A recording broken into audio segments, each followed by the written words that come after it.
Baik, Bismillahirrahmanirrahim. Pada kesempatan kali ini saya akan mencoba menjelaskan mengenai tata cara penggunaan um, aplikasi online EcoSim atau Economic Simulator ya, yang merupakan simulator pertumbuhan ekonomi berbasis website. Di sini ada beberapa menu yang mana terdiri dari home, yaitu landing page ya, landing page dari aplikasi ini. Kemudian ada penjelasan tentang aplikasi, tentang kemudian ada simulator yang mana berisikan tentang menu langsung ya, menu langsung dari simulasi ekosim ini, dan juga kontak ya, merupakan penjelasan tentang kontak yang bisa dihubungi terkait dengan operasional aplikasi ini. Baik, kita akan coba mulai aplikasi dengan menu simulator ya. Nah, di sini ada beberapa tampilan. Yang pertama di bagian paling atas itu ada input awal, yaitu em, halaman input atau blok input PDRB atas dasar harga konstan per lapangan usaha, yang mana ini merupakan pertumbuhan ekonomi, yang merupakan pertumbuhan ekonomi historikal ya dari suatu wilayah yang kita ingin teliti pertumbuhan ekonominya. Di sini by default adalah tahun 2011 sampai tahun 2026, akan tetapi ini bisa kita sesuaikan ya, kita adjust tahunnya berdasarkan um, tahun data yang kita miliki. Saya contohkan di sini tahun data kita adalah 2011 sampai dengan 2024, dan tahun targetnya akan kita sesuaikan 2025. Nah, di sini juga ada menu download template CSV ya, yang mana ini bisa kita gunakan untuk mengcopy paste mengcopy paste data historical pertumbuhan ekonomi dari suatu wilayah. Kemudian di sini juga ada menu choose file untuk mengupload data pertumbuhan ekonomi yang tadi sudah kita input ke dalam template CSV ya. Nah, kemudian di bagian kiri, bagian atas dari blok ini ada multiplier standard deviation ya. Ini merupakan seberapa sensitif data kita terhadap adanya pencilan atau outlier ya. Jadi, andai kata ada suatu lonjakan atau penurunan ekstrim dalam data laju pertumbuhan ekonomi, ini bisa kita atur sensitivitasnya, yang mana data tersebut akan dikecualikan oleh penghitungan sistem kita ya. Di sini kita by default adalah menggunakan nilai 2 plus minus ya, 2 standar deviasi.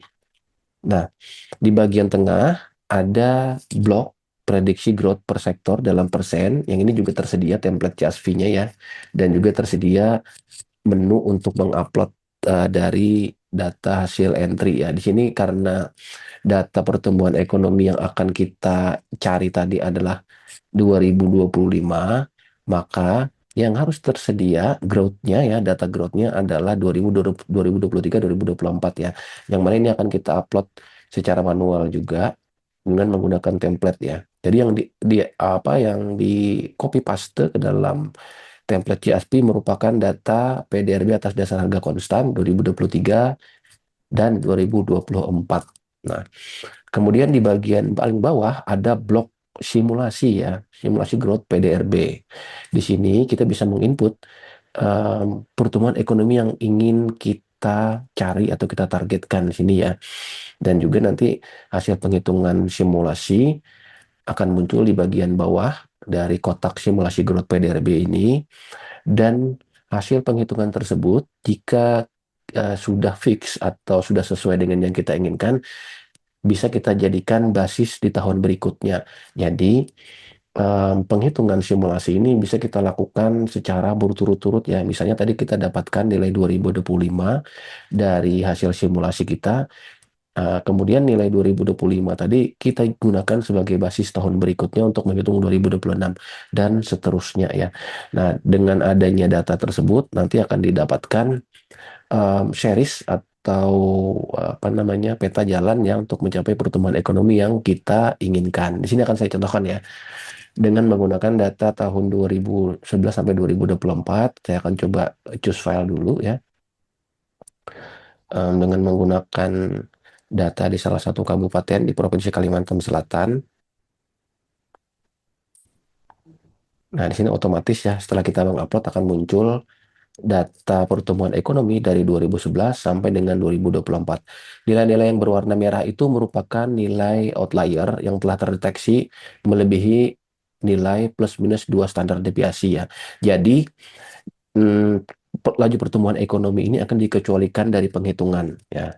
Tapi apabila pengguna ingin mengubah atau mengedit nilai ini juga bisa kita lakukan secara manual ya, karena nilai-nilai di dalam sini bisa kita lakukan editing secara langsung seperti itu.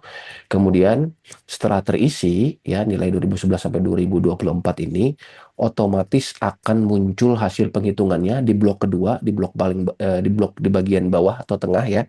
Rata growth ini adalah rata-rata pertumbuhan ekonomi dari 2011 sampai 2024 tadi, rata-ratanya. Jadi bisa diasumsikan atau dianalogikan ini merupakan business as usual ya dari perekonomian secara rata-rata.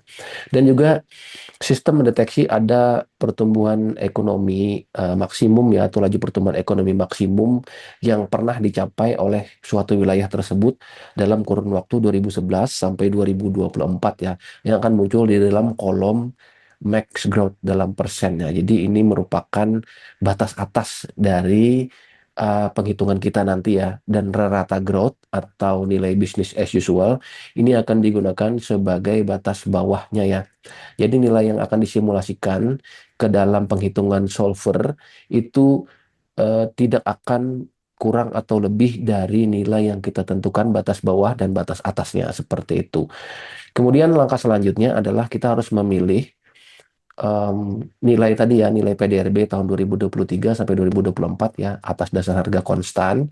Kita choose dulu, choose file, kemudian kita pilih template tadi yang setelah kita isi datanya ya 2023 2024. Nah, di sini muncul nilainya dalam miliar.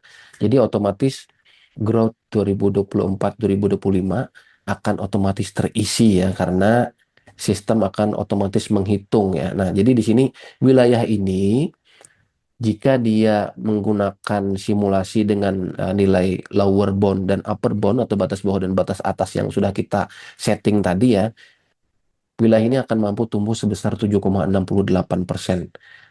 Nah, jadi di sini bisa kita lihat bahwa ternyata wilayah ini secara otomatis ya men-setting rata-rata di batas atasnya ya, di batas atasnya mereka.